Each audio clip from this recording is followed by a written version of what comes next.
Good morning, good afternoon, wherever you might be, and thanks for tuning in to the Visual Lounge. I'm Matt Pierce. I'm your host for our live streams and our podcast. So grateful that you're here with us. I hope you're getting a lot of great information from our previous shows. Today, we are going to be talking about something I think is on the mind of everyone. If you haven't been to this point yet, I'm sure you'll be there soon. With the world health pandemic, the need for remote communication has grown exponentially, right? Like if you weren't a remote worker before, you might be now. If you weren't thinking about how to communicate remotely before, well, of course you have to in many more ways than we ever have before. So it's essential that we figure this out. And our guest today is going to help us to think through some of the things. We're going to be talking to him. He's got a lot of experience and a lot of expertise in this area. And so we're going to dive into our show today. If you've got questions, you've got thoughts, things you want to, we're monitoring the chat. So go ahead and join in with us and leave us your comments and thoughts, and we'll do our best to respond to those as we go. So with that, let me do our introductions here. Jesse Lahey is a consultant, speaker, and author of with over 25 years of experience in leadership and workforce communication. See, I told you he's perfect for this. He served as an HR communication leader at a Fortune 500 manufacturer with nearly 20,000 employees worldwide. He's had some experience with remote communication, I'm guessing. Since 2004, he has been a co-founder and strategic partner of Workforce Communication, a team of consultants helping organizations enhance the performance and well-being of their people. He hosts a podcast, Engaging Leader, downloaded millions of times by leaders around the world since 2012. With that said, we'd like to welcome Jesse Lahey to the Visual Lounge. Hey, Jesse, welcome. Hey, Matt. Thanks for inviting me to join you today. Yeah, thank you so much for being here. You know, it's interesting. I get the chance to introduce a lot of people, but it only ever says about this much about you. Why don't you go ahead and take a second, introduce yourself to us for our audience sake. Yeah, well, first of all, I just want to say I'm very excited to be here. I've been using TechSmith products for about 20 years now. It was like right around 2000 or 2001 when this guy that I worked with that I admired a lot did something really cool. And I said, how did you do that? And he showed me this thing called Snagit. Oh, that's awesome. Yeah, so really pumped about the chance to connect with you and your audience today. Absolutely. My story is I've worked several years at large management consulting firms, and then a few years as an HR communication leader at a global company. And then I founded a boutique consulting firm that focuses on workforce communication. And my personal passion is the intersection of business savvy, creativity, and especially communication, and applying that like virtuous trifecta to help improve a company, both in terms of their business results and their people, their well-being, their growth, their happiness. And I get geeky about the power of communication to do good in the world. As you mentioned, our company is called Workforce Communication at workforcecommunication.com. And we're a team of strategists and creatives using the power of communication to help CEOs and other leaders improve the performance and well-being of their people. So we help with the communication strategy. That's both like on-site and remote. And we offer creative services like graphic design and writing and digital production to bring those strategies to life. Well, that's awesome. And I have to ask, so I was thinking as you're going through and talking about this experience you had, did the health pandemic throw you guys for a loop too in terms of communication? Did it make it challenging, or were you guys like, we've been prepared, we've been building our whole life for this moment? Yeah, it's interesting. Yes and no. It was both in. Yes, it was more of the same stuff that we've been doing on an increasing basis, and our team is virtual, so that helped. That our team is spread around the country. We've already working internally, remotely with each other, but it was challenging, the sheer need that we had at clients that weren't yet operating that way, but also really nice because suddenly things that we'd been telling clients and advising them, like, the world is changing and you're going to need to do things more this way. All of a sudden, boom, we were there. So the need to connect with people better, especially remotely, is greater than ever. Yeah, I would imagine it took everything you've probably been working for and put it on a rocket ship and just kind of like, yeah, those things we've been saying that were going to happen for years. Well, now here they are. Because I know we feel that way. Like we've been talking about, and I know I've got a couple of people who have said this before on the show, like, oh, it's the year of the video. Well, it's been the year of the video since 2016, but 2020 kind of felt like, yeah, video's got it's here. We're all going to be on video now. So I think it's awesome to hear that, like, to see those things come to fruition. But I'm guessing there's a lot of folks in our audience or who will eventually listen to this or hear this that they're still struggling with the need to figure out how to communicate better now that they're maybe not in the office, and still who knows when we'll go back in the office, right? Like that's maybe never. But I'd like to have our conversation. I want to talk about how can we help people to start getting better at this process of communicating now that we're not, able to sit with each other all the time, or we're not, kind of physically present. Yeah, I think it starts with an intentionality, and that really starts with the idea of strategy. And communication strategy simply means ordered planning. Strategy is the process of clear thinking in a particular order to make plans to accomplish a specific outcome. I think that's the best place to start. And I love how Fred Garcia, who's a communication professor at NYU, he kind of simplifies this strategic process. And he says, you need to have clarity about the situation as it presents itself, the goal that you're trying to accomplish, and the means by which you're going to accomplish that goal. Oh, that makes a lot of sense. And I'm thinking from this intentionality standpoint, I mean, that makes so much sense, right? Like that's kind of basic. It seems so basic, but I wonder if you're uncertain. Let's say you're in a business and you're kind of uncertain, like, oh gosh, am I being intentional? How do you start moving in that direction so that you can make sure your communications are more intentional? Because I'm thinking we probably do it a lot more than we think, but it's more intuitive or less of a I'm not thinking about it. Does that make sense? Yeah, it does. I mean, one of the challenges as a leader is, or any kind of communicator, is we've been communicating our whole life. And so we think we're really good at it. Maybe we actually think we're better than we are. So we're sort of like the old West gunslinger and we just want to shoot from the hip. And you actually need to take time to aim, know what your target is, and be a little bit plan a little bit ahead. And otherwise, we have this natural tendency to sort of skip the planning process and jump right into the tactics. Well, we had this problem came up. Let's hurry up, make a video and solve it. Let's fire off an email, tell people this problem is happening. Let's tell them don't do that. And just like shooting a gun from the hip, skipping the strategy means often missing opportunities to actually engage people well. And it also can create unintended negative consequences. For example, it's amazing how many times somebody fires off an email and they don't realize it, but it has mixed messages in it. And so where you'd like to have people get clarity on a topic, you've actually created confusion. Or maybe you're hoping to earn their trust on something, but you actually create mistrust. Maybe you're hoping to nudge people towards some helpful behaviors, and you actually can create inertia, apathy, or maybe even active resistance. Wow. I'm checking the boxes as you go through. It's like, oh, I've done that. Oh, I've done that. So it's a laundry list of things we shouldn't do. I'm curious, Jesse, from your perspective, let's say, and I'm not asking for free consulting here, but I think it would be helpful if we talk through this a little bit. Let's say I'm that leader or that individual, and I'm going to start thinking more intentionally, and I'm trying to avoid the things that you just said.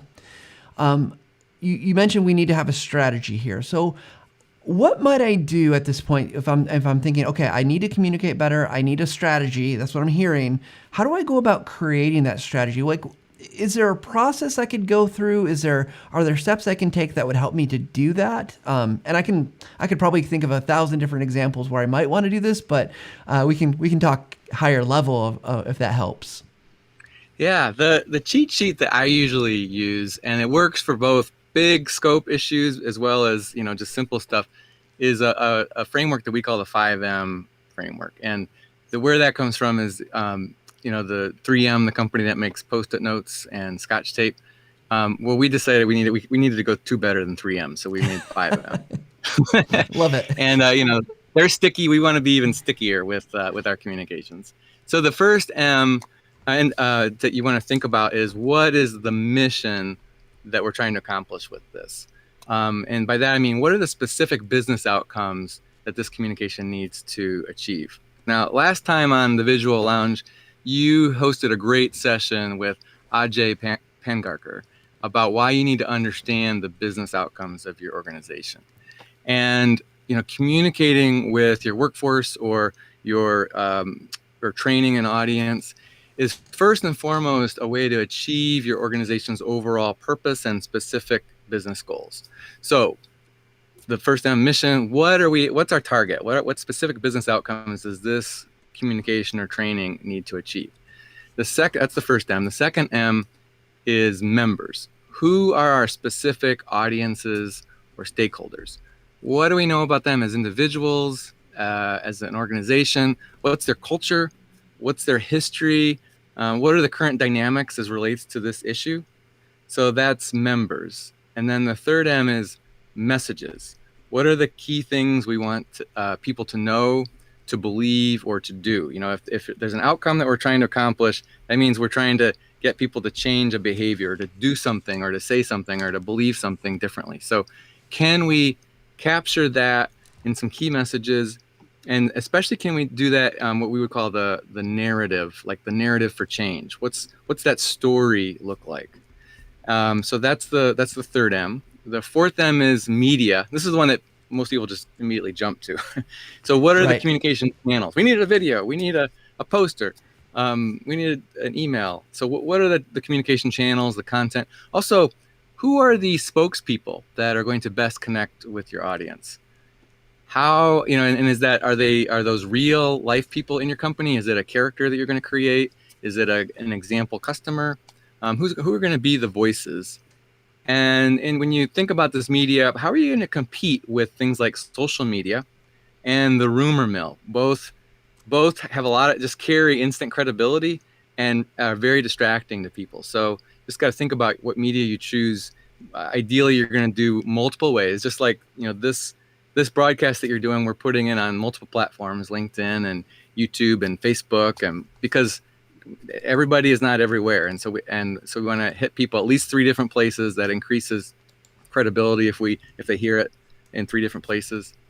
And then the last M is manager or champion support. So the managers in your organization, they're key influencers. And how do we help them make this a success? Can we help them help us? And a lot of times we just forget about that altogether. But if we can think about those 5 M's, the mission, the members, the messages, the media, and the managers or other champions, whether it's a complex situation or simple, you may spend weeks on the planning process, but at least spend a few minutes in each of those areas, even for a simple communication, and you're a lot more likely to actually achieve your objective as opposed to being disappointed. Yeah, no, first of all, credit to you. I think you're the first guest to reference another guest on the Visual Lounge, so that's fantastic. We appreciate that. And Ajay did have a lot of great business stuff that they added. But I love this because I think, first of all, you've obviously spent your time creating a message that is memorable, and it was worthwhile that I wrote it down on a sticky note. But I love this thinking, right? Because so my background is, and I think we've talked about this a little bit, is more in the training world, creating training. But these things apply, and I look over my career, and the trainings that I've created, the social media that I've created, the video, like I can see how these apply in all those places. And you said something I thought was really interesting, that most people jump to the media. And I'll be really honest, as a company that creates a media tool, or media tools really, with Snagit and Camtasia, guilty as charged, right? It's so easy to say, we're going to make a video. And while I think there's value in understanding that you can make a video, it's really interesting, these other pieces, because I think it's so, for instance, the fact that thinking about the stakeholders and, whether those are the external audience or internal audience or whoever it might be, really resonated with me. And then, you're thinking about what that message is. So I think my point here being it's just, it's so simple. Like this is not complex, but the way that you brought it to light, I feel like if you're listening to this right now and you don't have the 5 M's, it is members, messages, media, mission, members, messages, media, managers. Memorize that and start applying it to the things that you're doing. And so you mentioned that obviously this makes sense for big scale things, right? You've got a major announcement, a major thing you're going to do. Can we talk through maybe if it's a smaller thing, like how do you balance the time? Because I could feel like the downside might be that I spend time on the 5 M's that I never really get to sending the message.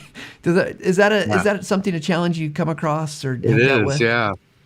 Yeah, and that's why I like to say, if it's a really big scope, sure, companies will spend weeks creating the perfect strategy or as close to perfect as they can get.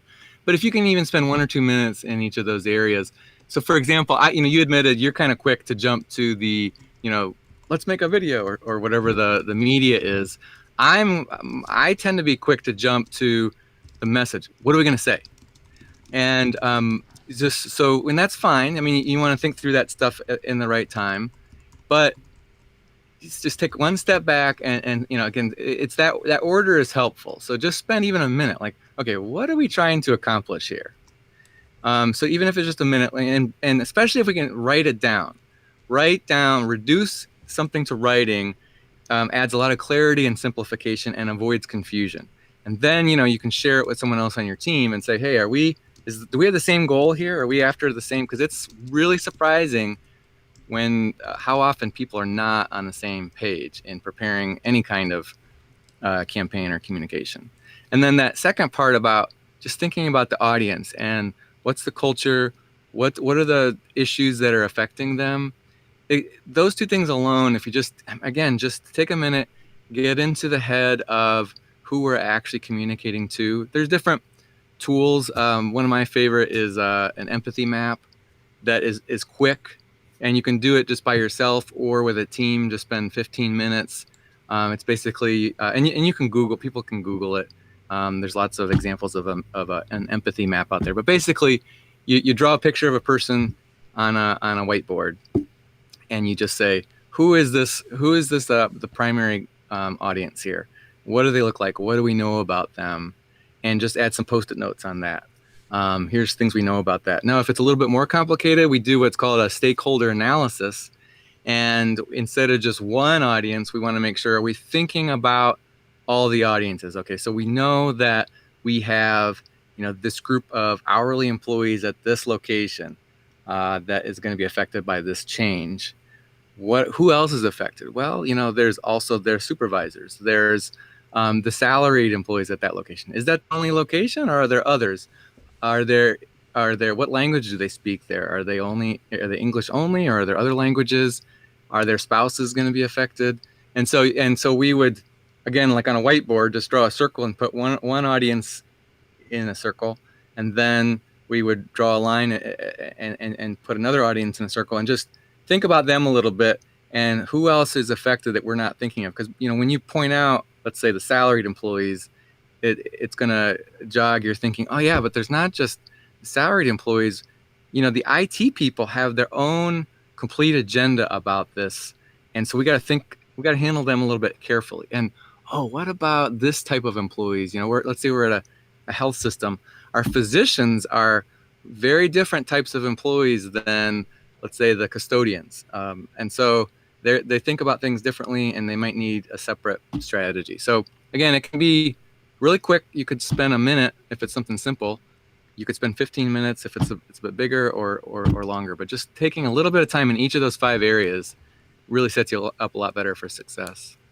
Yeah, I love it. I love that you are still pulling in visuals with your empathy map and trying to kind of get. I would imagine that kind of sets the thinking, right? You're trying to envision who it is rather than just being like, I'm thinking about a person. It kind of forces you to say, like, no, these are real people that are going to be affected by whatever it is I'm communicating. It might be a good message, a bad message, a neutral message, but they're going to be impacted by receiving that message. So I really do love that. So Jesse, as you've been thinking through this communication stuff, we've got our 5 M's. We're starting to set up some strategy, kind of thinking about how we're going to communicate, planning it out. Let's say we've taken our time to do that. What do you recommend is kind of the next steps? We've listed out our 5 M's. We understand that we're ready to move forward. Where do we go from here? Yeah, then it comes down to execution. Are we going to execute well on that strategy? And especially in this new world with remote communication being so important, we've got a short, simple model called the SVS that is helpful in terms of executing. It works for on-site as well as remote employees, but it is and other audiences like customers. But it's SVS is it stands for simple visual stories, and they're very effective to increase increase how well whether it's videos or graphics or written materials, how well those connect with people and inspire trust and drive action. And so those 3 words, simple, visual, and story, each have some specific meaning that attach to themselves. And I can kind of break each of those down if you'd like. Yeah, I'm just posting in the chat that we've got those. So simple visual stories. And I would love to know, what does that really mean for anyone that's trying to communicate? So if we just start with the simple part, there's 3 things to keep in mind what we mean by simple. 1 is short, 2 is purposeful, and 3 is well crafted. So short, the shorter the better. All else being equal, a 90-second video will be viewed and remembered more than a 3-minute video. And ditto for an email with 3 paragraphs versus 20 paragraphs. Shorter the better, but I think it was maybe Einstein said, you want to make things as simple as possible and no simpler. So there is a point. You don't just do a 5-second video for the sake of it. But just how short can we get this and still accomplish our goal? It's going to end up being viewed and remembered a lot more consistently. And then the second thing is purposeful. So we talked a bit, about business outcomes, and that first M was mission. So this is where we apply the mission. Be, purposeful. Be very clear about what outcomes we're seeking, who are our target audiences, what actions do we want people to take, what feelings and beliefs do you want to stimulate. So if I had to take, purposeful and break it down to 3 things, what actions, what feelings, and what beliefs are we hoping this is going to prompt in our audience? And then the third for simple is well crafted. So just, are you going to do a good job with it? Words matter, the specific words, and the right messages. What they do is they trigger worldviews and they prompt reactions. So if we can use, crisp words, if we can use well crafted in general, and then design matters. Anything visual, the right graphical construction will invite the brain to pay attention, and it's going to help people digest the information.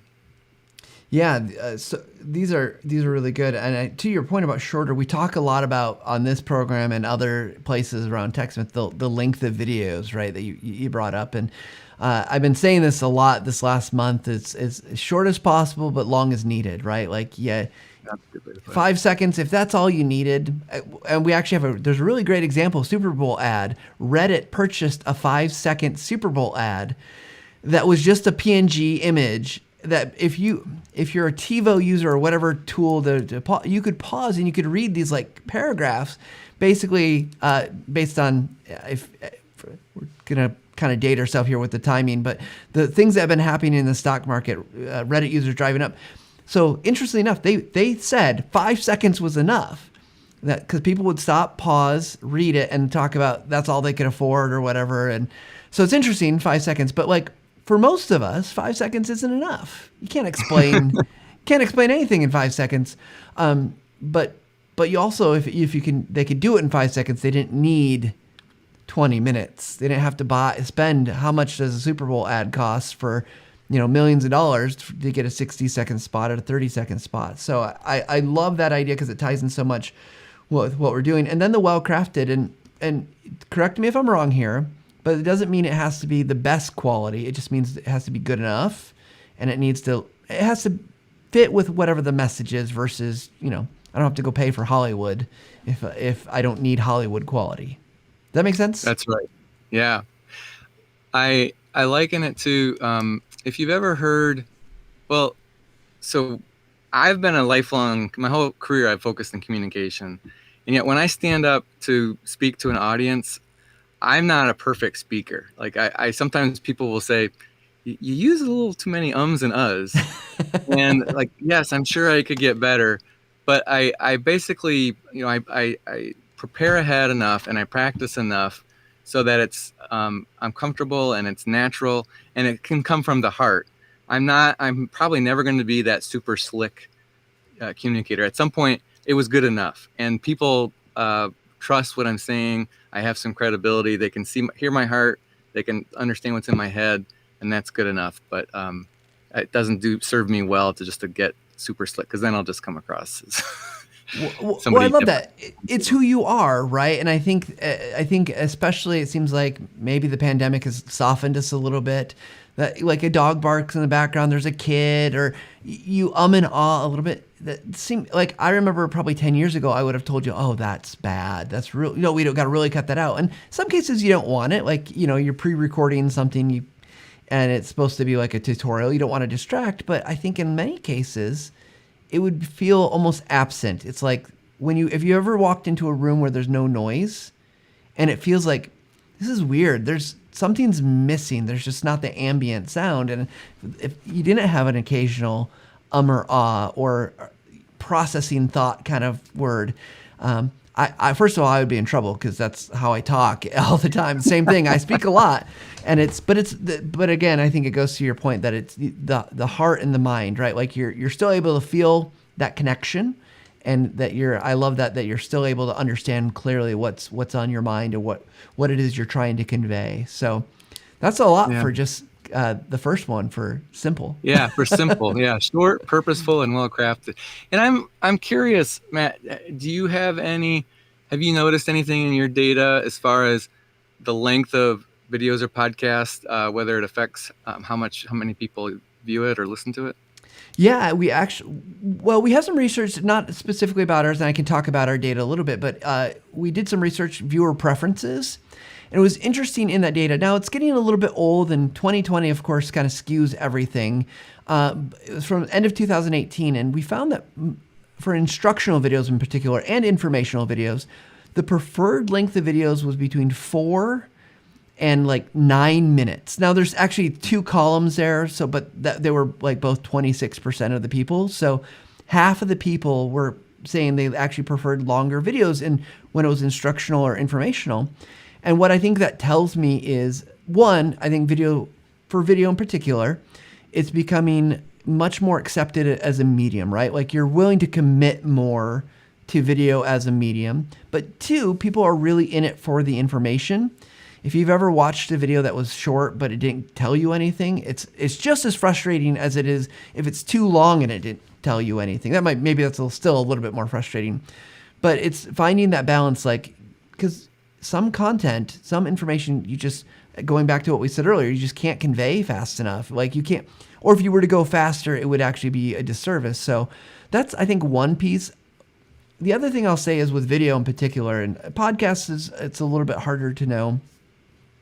If you watch my video, but you only watch 30 seconds of it, should I be devastated? It depends. Maybe if that entire thing had to be watched for context, understanding, then yeah, we've got a problem. But when it comes to the things that I focus on with learning content, if you watch 30 seconds of a video, what I don't know, and this is one of maybe the problematic areas with this type of communications, I don't know if that's what you needed or you just didn't get what you were finding that it wasn't for you.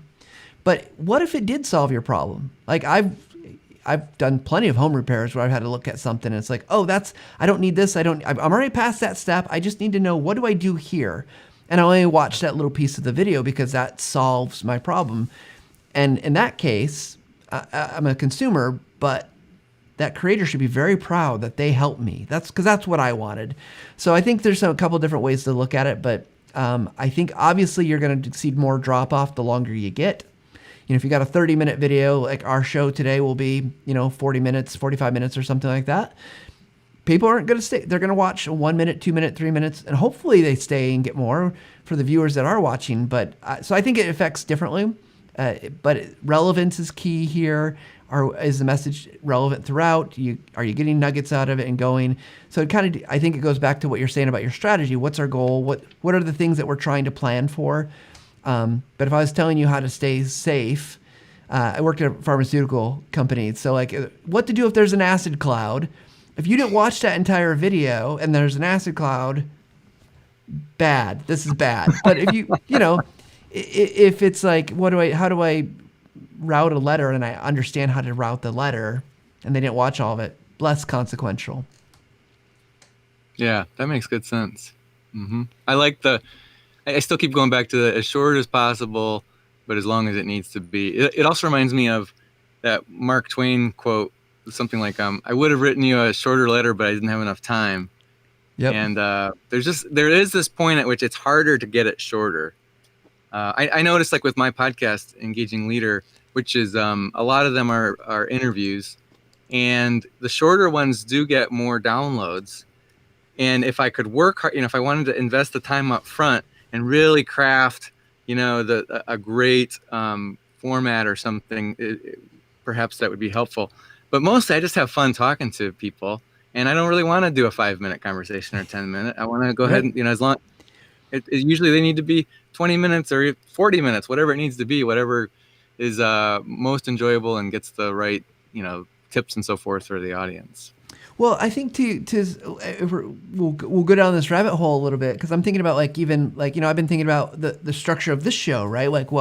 And I think I'm probably over the next year, we'll probably pare it back to be a little bit more concise. But here's the thing that, when we look at our goals, if I go back to my sticky note here and the 5 M's, because I'm going to apply what I'm learning today, as I think about my mission, it's to help people to be successful at creating visual content, learning about creating good, ultimately visual content. We haven't gotten there quite yet, because that's the SV. The V is next, right? The visual piece.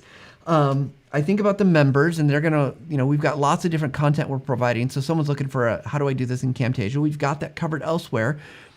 But ultimately, when I put all these things together, I think about the exploratory conversations, the ways that we learn by the fact that we're having this conversation now versus maybe a very tightly scripted one, right?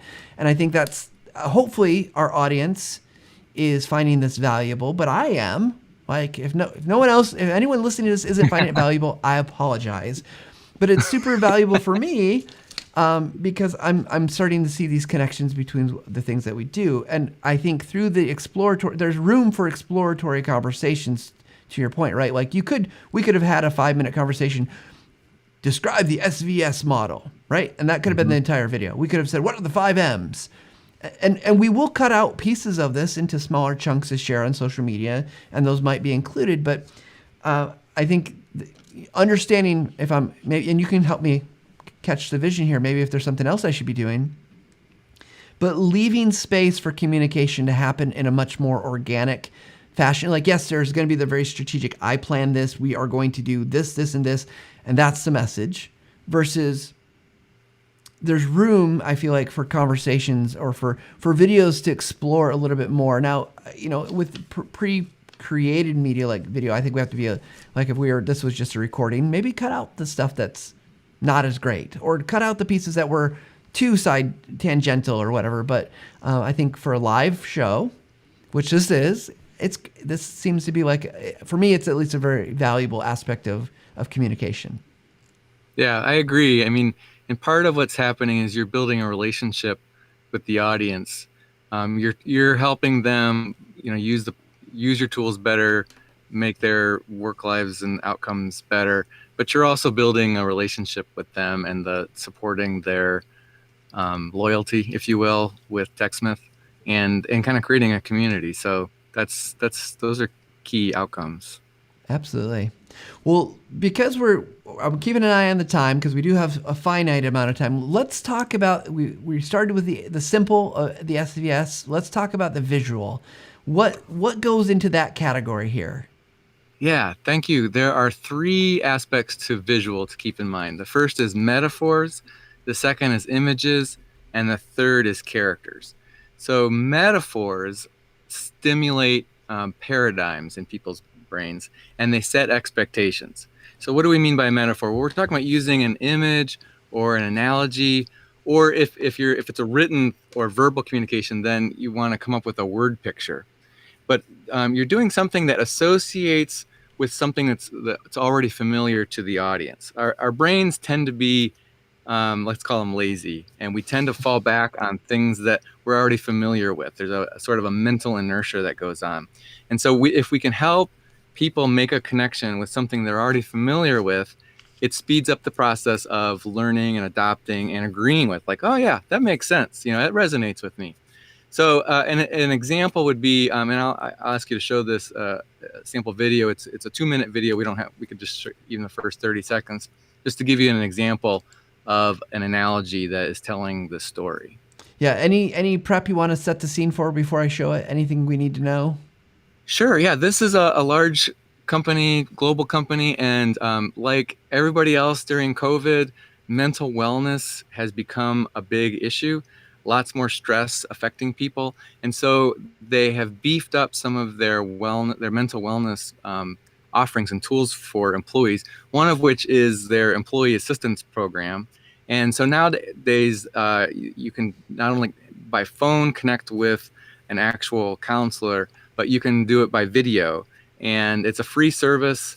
And they found that most companies, there's like only 5 or 10% of employees have been taking advantage of a resource like that, but it's super helpful.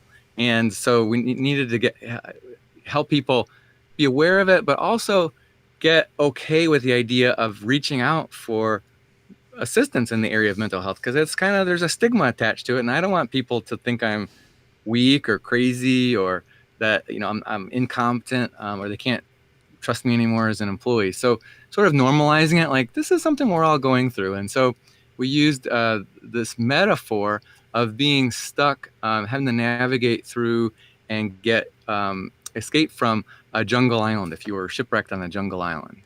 All right. Well, let's check it out right now.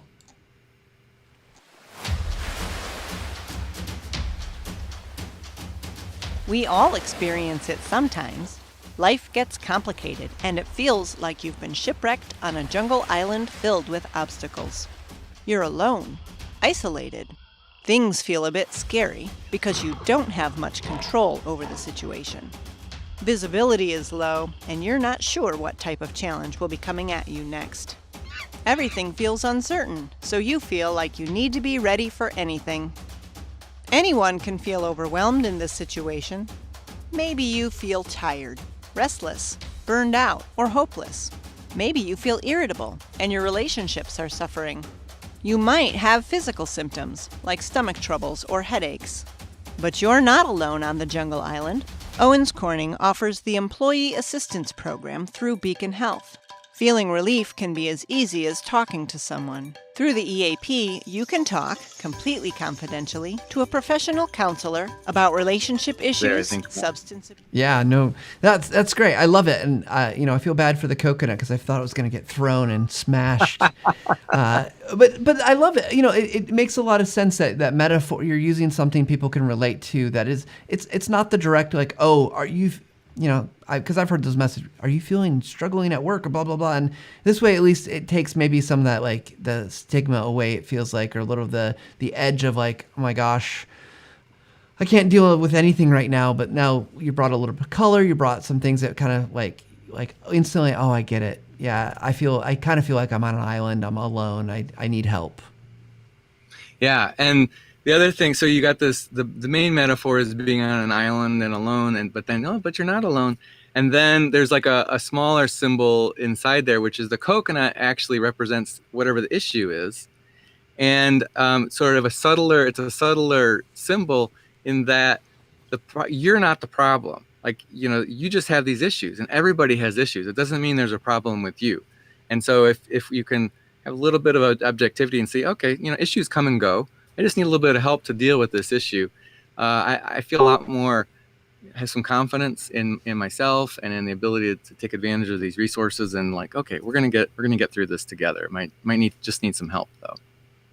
Yeah. So I love that the use metaphor, use I think you said characters and then images, which that video does a great job with all those pieces, right? Like, because I can see myself, even though it was a stick figure, that was a great thing. Even though it was a stick figure, I could relate. Someone could relate to that as, oh, that's me, or the.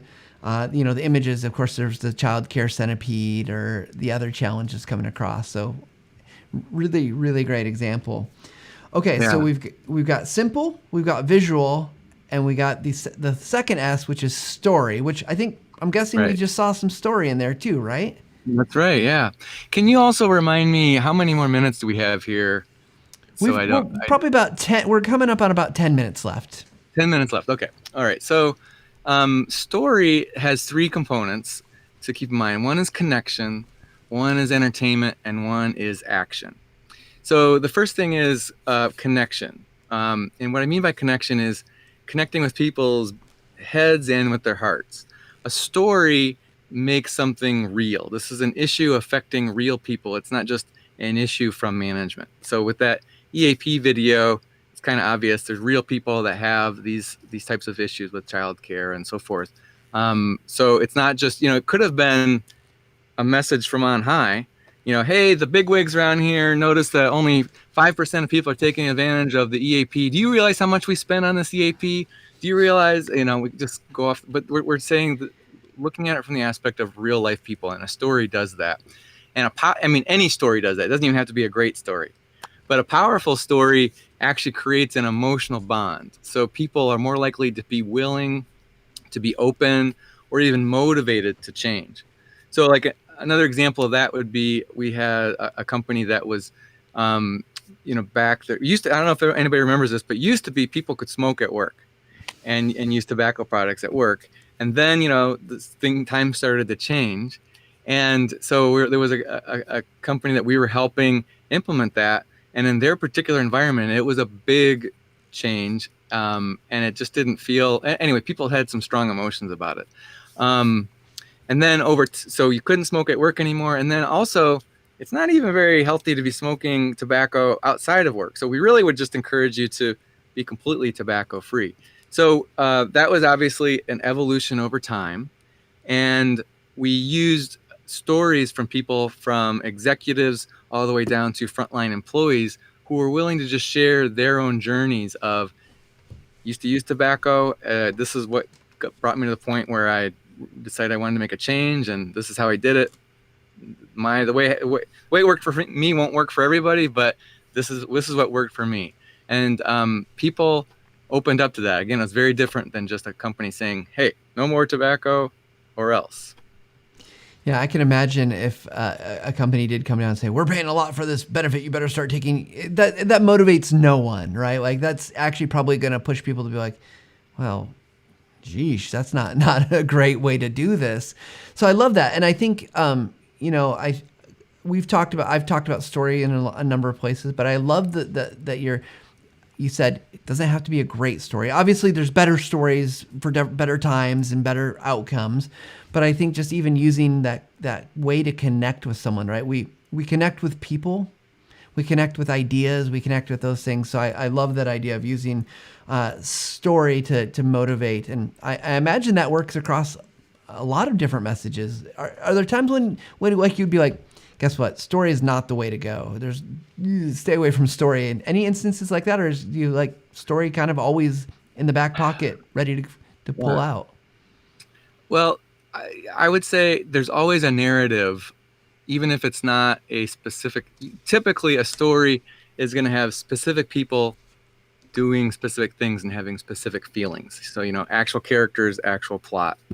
And you don't always have to have a specific character, but there needs to be a flow and a narrative that people can digest in a certain way that makes some emotional connections. And movie makers know this. So basically, it is easiest if you can just think, though, of what are specific people doing specific things, having specific feelings. Where it doesn't make sense is if you're going to spend 5 minutes telling a story that really was only worth a 30-second point. And sometimes it's just 5 words. This came up, and so I did that. And just because you got to be cautious. I have definitely been known to lose my patience with someone telling a story, but because I'm not sure that, it's like, what is the point? Get to the point a little quicker. And he may have done that about 3 times during this interview. Let's.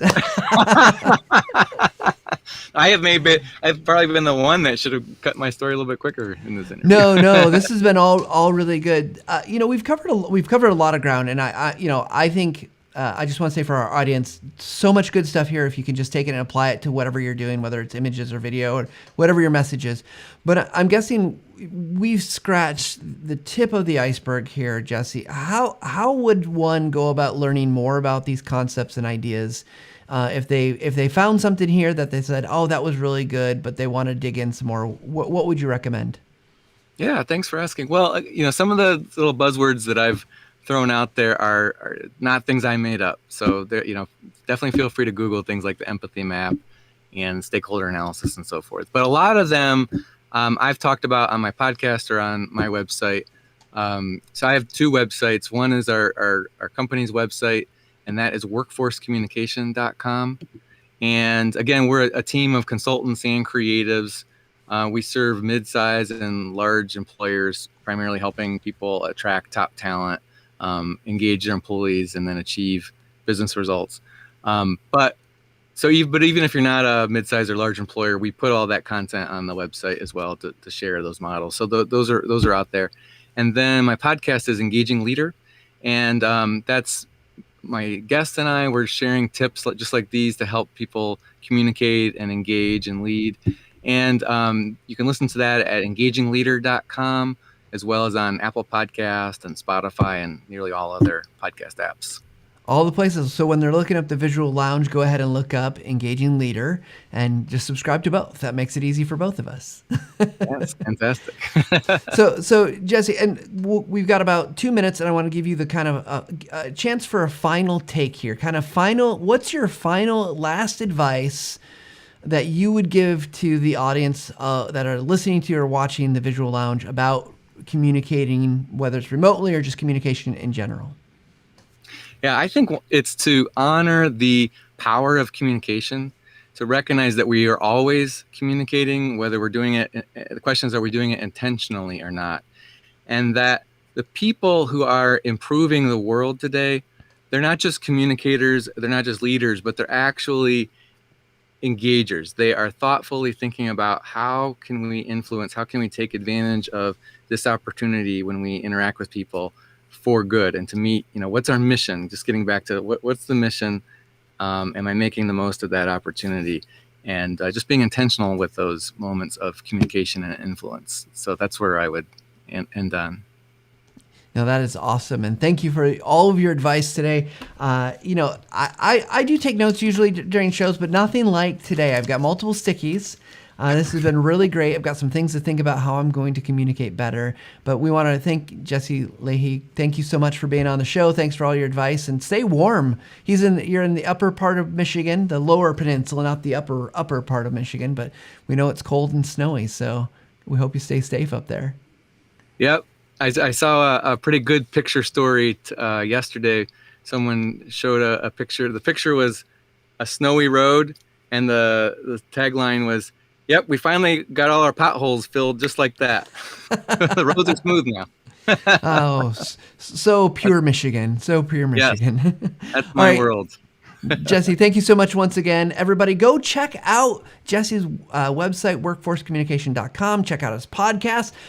Great information. This is the kind of stuff that if you think about the videos you're making, this applies to what you're doing, and it applies to the training, it applies to the documentation, it applies to the marketing content that you're making. If you're doing internal videos, it seems so foundational and fundamental, but why it seems so simple. These are the things that make the difference between good communications and difficult or not good communications. And if you apply these things, I know that as I'm going to, it's going to make your videos better. But before we wrap up today, of course, we've skipped a couple weeks because, just things have happened, but we're going to go back to what's new at TechSmith.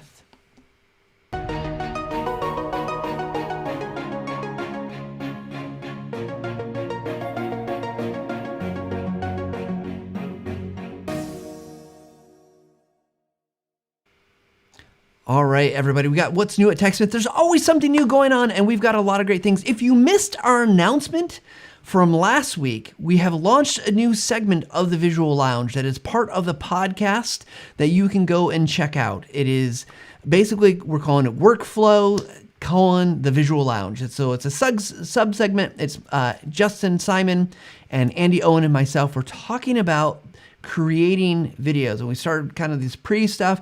We're going to be recording more things about actually making the video, editing the video, trying to give you our insider's perspectives, because you've got Justin, who's really awesome at marketing and SEO, but really hasn't made that many videos.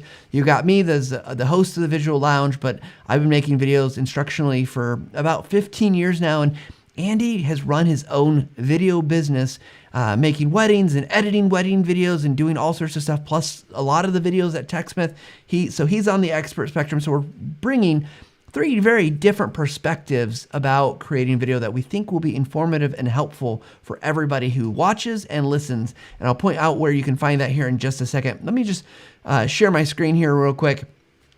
If you go to the blog, techsmith.com/blog, first of all, there's always great new information. You'll see that we've got this shows and series. Not only can you find back episodes of the Visual Lounge podcast, but here you can find the video workflow section, and you can see we've got actually the first several episodes already posted. Now, if you're listening to this, probably the first one has just dropped a week or so ago. So, you're getting this context here, but here it is. You can go listen to the first 5. Got what do you need? Why do you need a workflow? How to look good on camera, set of video goals and objectives, and so forth. And we're going to keep dropping those every single week. They're pretty short, about 30 minutes or less. We're trying to be a little bit more concise on those, but really good conversation. Those are not live, by the way. The next thing I want to provide to you, and this is massive. If you're looking for information, even if you're not a marketer, there's so much good stuff in here. The Ultimate Video Marketing Playbook has dropped. This thing is a beast. It is huge. And we're going to just scroll through this just so you can get a sense of everything here. And the reason I say, even if you're not in marketing, it might be valuable, because look at it. What is marketing video? How do you create a strategy? Marketing videos you can make today. Some of those might be more than just a marketing video. What gear do you need? How do you go through it? 9 simple edits. We could all use more advice. We've got some videos in here. We've got what they are, and I'm going to keep scrolling because let me just show you guys. There's data. There's talking about all the different things. Even if you're not doing direct marketing, you're not thinking about I'm going to sell this product with this video. There is so much good detail in here, and this thing is just massive. So you can skim through it. You can check it out. I mean, look at that comparison of a DSLR and a web camera.